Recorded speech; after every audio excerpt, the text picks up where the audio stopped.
Assalamualaikum warahmatullahi wabarakatuh.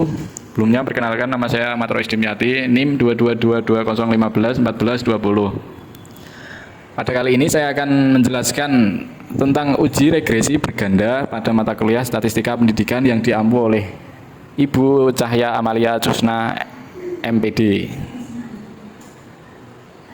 Oke, langsung saja kita ke kasusnya, yaitu seorang guru ingin mengetahui pengaruh minat, rasa ingin tahu, dan keterampilan pemecahan masalah terhadap prestasi belajar siswa di kelas A.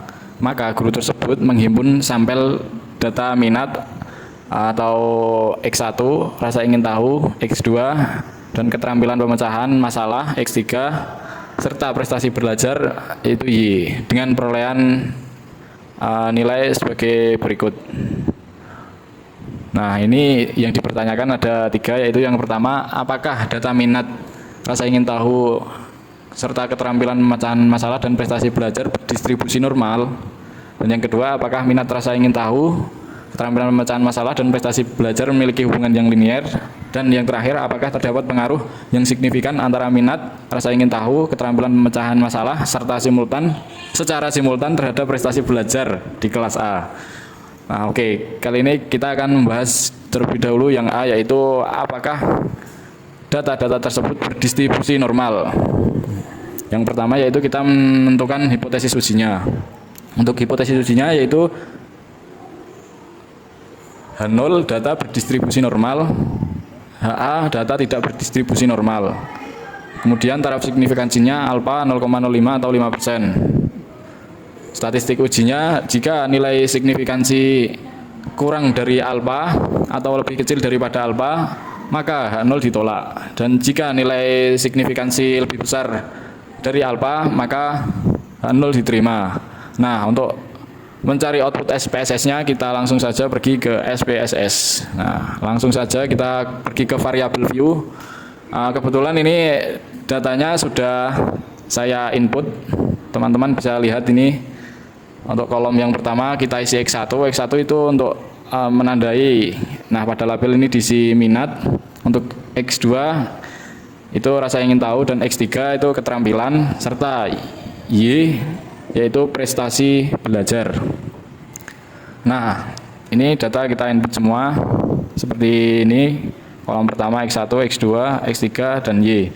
Nah, untuk mengetahui apakah data berdistribusi normal, langsung saja kita klik Analyze, kita ke Descriptive Statistik, lalu Explore. Untuk semua ini kita masukkan ke Dependent List. Lalu kita klik Plot, kita centang yang Normality Plot with Test, lalu Continue, lalu OK.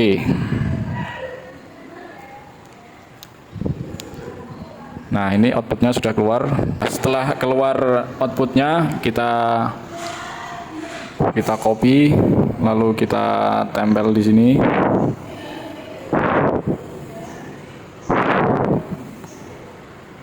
Nah, setelah kita mengetahui outputnya, maka yang kita fokuskan, karena kita menggunakan statistik uji Shapiro-Wilk, kita fokuskan yang nilai signifikansinya ini semua. Karena pada nilai Shapiro-Wilk yang signifikansinya lebih besar daripada 0,005 atau alfa, maka H0 diterima. Jadi data berdistribusi normal. Untuk selanjutnya, untuk menjawab soal yang B, apakah minat, variabel X1, rasa ingin tahu, X2, keterampilan pemecahan masalah, X3, dan prestasi belajar memiliki hubungan yang linier. Nah, kita akan bahas yang nomor B. Nah, untuk penyelesaiannya yaitu yang pertama, menentukan hipotesis uji. Untuk HO-nya yaitu terdapat hubungan yang linier antara variabel X1, X2, X3, dan Y. Terdapat hubungan yang linier, dan HA-nya tidak terdapat hubungan yang linier antara X1, X2, dan X3, serta Y. Untuk taraf signifikansinya yaitu alfa 0,05 atau 5%. Dan untuk statistik ujinya, karena untuk mengetes linearitas, kita menggunakan test of linearity.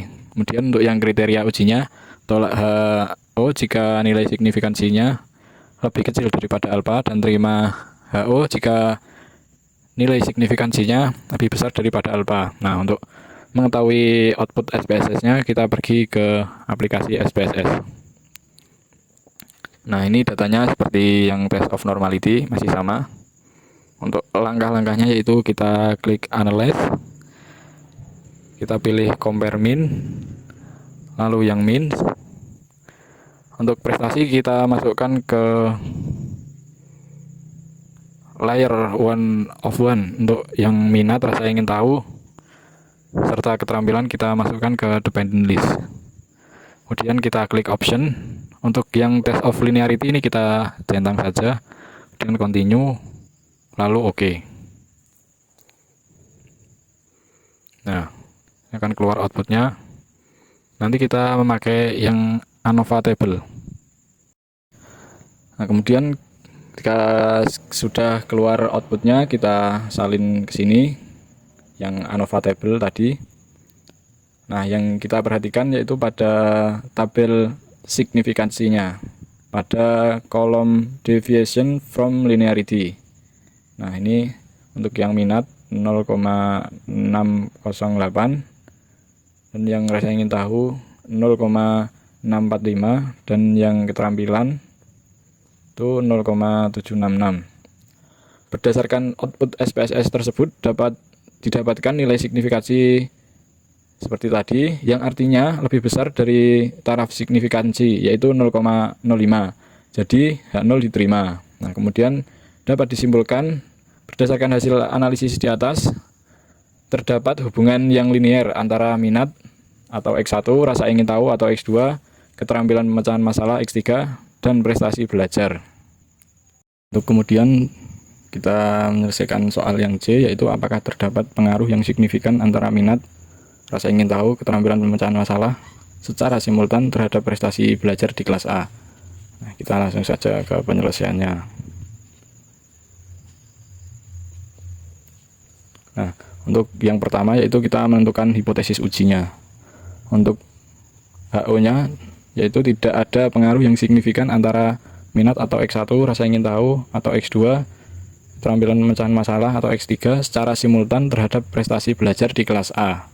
Untuk HA-nya ada pengaruh yang signifikan antara minat, rasa ingin tahu, keterampilan pemecahan masalah secara simultan terhadap prestasi belajar di kelas A. Untuk hipotesis statistiknya yaitu HO sama dengan beta sama dengan 0.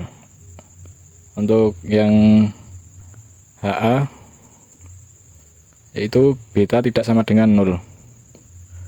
Nah, kemudian untuk statistik ujinya kita menggunakan regresi linear berganda. Untuk taraf signifikansinya yaitu alfa sama dengan 0,05 atau 5%, dan kriteria ujinya tolak HO jika nilai signifikansi lebih kecil daripada alfa, dan terima H0 jika nilai signifikansi lebih besar daripada alfa. Nah, untuk output SPSS-nya kita langsung saja ke aplikasi SPSS. Nah, untuk data masih sama, variabel view-nya masih sama, untuk data view-nya juga masih sama. Kemudian kita klik analyze, lalu pilih yang regression, lalu linear. Nah, untuk yang prestasi kita masukkan ke dependent, untuk minat ke independent, rasa ingin tahu independent, dan keterampilan independent. Nah, langsung saja kita OK. Nah, ini keluar outputnya.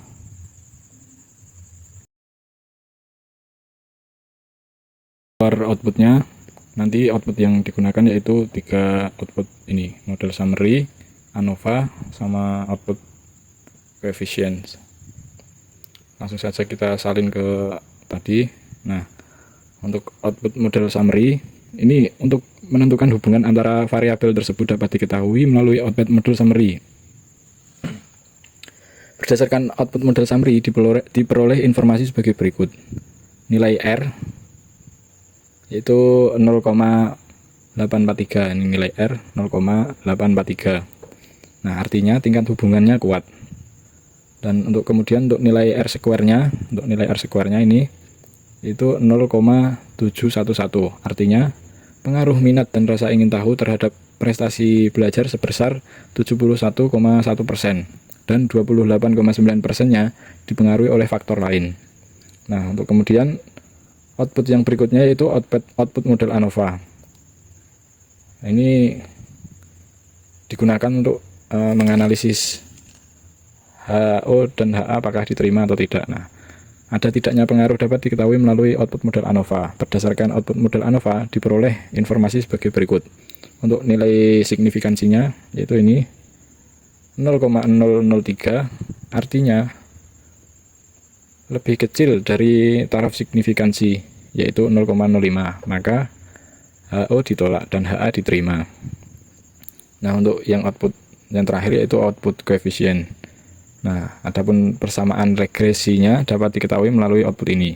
Berdasarkan output ini diperoleh persamaan regresi linear berganda sebagai berikut, yaitu Y topi sama dengan ini B 42,021 ditambah 0,474x1 ini dan ditambah 0,234x2 ini dan dikurangi 0,184x3 ini.